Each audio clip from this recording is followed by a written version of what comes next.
Hello welcome to Deethya Usha vlogs. ఈ రోజు vlog వచ్చేలేకి recent గా మేము హౌస్ షిఫ్ట్ అయ్యాం కదా. ఈ కొత్త అద్దెంటి కోసం అని చెప్పి కొన్ని అయితే అమెజాన్ లో ఆర్డర్ పెట్టాను. అవేంటో చూసేద్దాం. ఎందుకంటే ఈ హౌస్ కొత్తగా కన్స్ట్రక్షన్ చేసింది. ఫస్ట్ మేమే రావడం అనమాట. అందుకని చెప్పేసి వీటికి కొన్ని అయితే అవసరం వచ్చి నేనైతే ఆన్లైన్ లో ఆర్డర్ పెట్టాను. అవేంటో ఇప్పుడు చూసేద్దాం. ఇక వీడియో అనేది లేట్ చేయకుండా స్టార్ట్ చేద్దాం. ఇప్పుడైతే నేను తీసుకున్న ఐటమ్స్ ఒక్కొక్కటిగా చూద్దాము. చూసేటప్పుడే ఆ ఐటమ్ వేస్తే ఎలా ఉంది అనేది కూడా వెంటనే క్లిప్ యాడ్ చేస్తా. సో దట్ మనకి ఈజీగా ఉంటది కదా చూసిన దానికి వేస్తే ఎలా ఉంది అనేది. ఫస్ట్ అయితే నేను బెడ్షీట్స్ తీసుకున్నాను అనమాట. ఒక 2 బెడ్షీట్స్ తీసుకున్నాను. ఫస్ట్ వచ్చేసరికి ఈ కలరు, నాకు ఈ కలర్ కాంబినేషన్ చాలా బాగా నచ్చింది. క్లాత్ కానీ అంత చాలా అంటే చాలా బాగుంది. బెడ్షీట్ క్వాలిటీ చాలా బాగుంది. అండ్ సెకండ్ వచ్చేలకి ఇదనమాట. మనకి పిల్లో వచ్చేలకి ఆపోజిట్ కలర్ లో ఇచ్చారు, బ్లూ కలర్. ఇది కూడా చాలా బాగుంది. ఈ బెడ్షీట్ కూడా ఈ 2 బెడ్షీట్స్ వేస్తే ఎలా ఉంటది అనేది మాత్రం ఇప్పుడు వెంటనే చూసేద్దాం.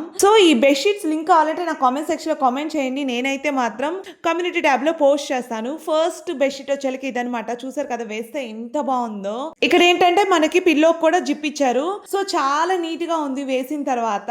బట్ కానీ ఇక్కడ నేను సింగిల్ కాట్ గానే ఆర్డర్ చేశాను. బట్ సైడ్ లో మాత్రం నాకు తక్కువగా అనిపించింది బెడ్షీట్. అంటే మనకి బెడ్ కిందకి పుష్ చేయడానికి అయితే అంత లేదు బెడ్షీట్, జస్ట్ లీవ్ చేయడానికే ఉంది. క్వాలిటీ వైజ్ గానీ అంత బాగుంది, కానీ ఇంకొంచెం పొడిగించుంటే బాగుంది అనిపించింది. మేబీ సింగిల్ కార్డ్ కిందే వస్తుందేమో. ఇంకొంచెం పెద్దది కావాలి అని అంటే డబుల్ కార్డ్ చూస్ చేసుకోవాలేమో. నెక్స్ట్ వచ్చేలక మాత్రం ఈ హ్యాంగర్.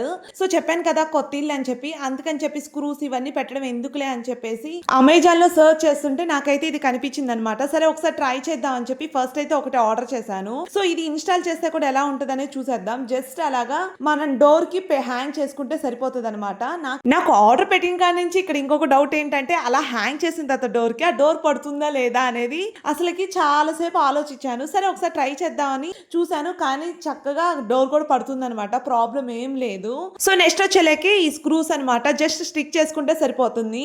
అంటే ఇది కొత్త హౌస్ అని చెప్పాను కదా, మళ్ళీ సీరియల్ కొట్టించడం ఇవన్నీ ఎందుకులే, మనకి ఎక్కడ కావాలంటే అక్కడ స్టిక్ చేసుకొని క్లాక్ కానీ ఇలాంటివన్నీ హ్యాంగ్ చేసుకోవచ్చు అన్నట్టు ఇవి పెట్టుకున్నాను అనమాట. నెక్స్ట్ వచ్చేలేకి ఈ బ్రష్ హోల్డర్. ఇది కూడా సేమే, మనం స్టిక్ చేసేసుకోవడమే. కానీ నేను ఆన్లైన్ లో ఆర్డర్ చేసేటప్పుడు ఇవి 2 వస్తాయని చెప్పారు. బట్ నాకైతే ఒకటే వచ్చింది. అందుకని చెప్పేసి నేను రిటర్న్ పెట్టాను. మళ్ళీ సేమ్ ఇవే ఆర్డర్ చేస్తా. క్వాలిటీ కూడా నాకు బాగా నచ్చింది. బట్ ఒకటే ఇచ్చారని చెప్పి రిటర్న్ పెట్టాను అనమాట. నెక్స్ట్ వచ్చేలకి ఈ సోప్ హోల్డర్స్ అనమాట. ఇవి సెట్ వచ్చేలకి ఒక 4 ఇచ్చారు. ఇవి కూడా సేమ్ స్టిక్ చేసుకోవడమే. ఇవి స్టిక్ చేస్తే కూడా ఎలా ఉంటాయి అనేది నేను క్లిప్ యాడ్ చేసా, చూడండి. అంతే అనమాట ఈ వ్లాగ్. ఈ వ్లాగ్ లో మీకు ఏమైనా ప్రొడక్ట్ లింక్స్ కావాలంటే నాకు కామెంట్ సెక్షన్ లో చెప్పండి. నేనైతే కమ్యూనిటీ ట్యాబ్ లో పోస్ట్ చేస్తా. Bye bye.